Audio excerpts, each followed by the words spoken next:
Қожа Ахмет Яссауи және Арыстан баб кесенесі.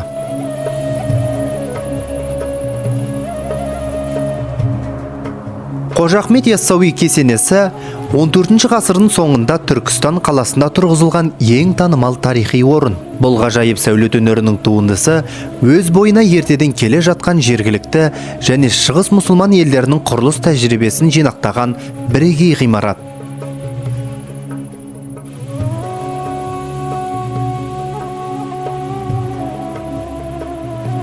Ол әулиелердің сұлтаны Құл Қожа Ахмет Яссауиге зор құрмет ретінде оған деген халықтың шексіз сүйіспеншілігіне орай Әмір Темірдің бұйрығымен 1397 жылы салына бастаған. Тарихи деректер бойынша Әмір Темір кесенені тұрғызуды сәулетші Мәулен Убайдулла Садырға жүктеп, әрі жобасын жасауға өзі тікелей қатысқан.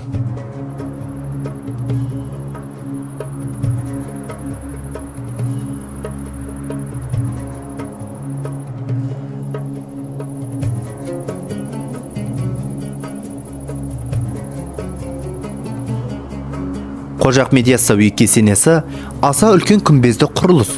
Оның ені 46,5 метр, ұзындығы 65 метрді құрайды. Жалпы тұрқы симметриялы, жеке бөлшектері асимметриялы болып келетін бұл зәулет ғимарат 8 түрлі бөлмелер тобынан тұрады.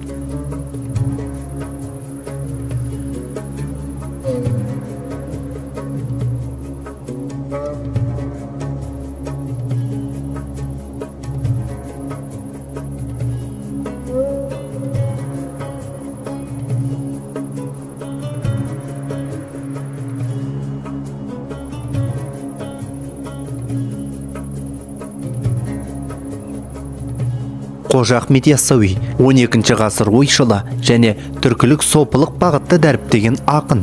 Біздің заманымызға дейін оның әлемдегі ең көне түркі тілді кітап саналатын Диуани Хикмет атты еңбегі жеткен.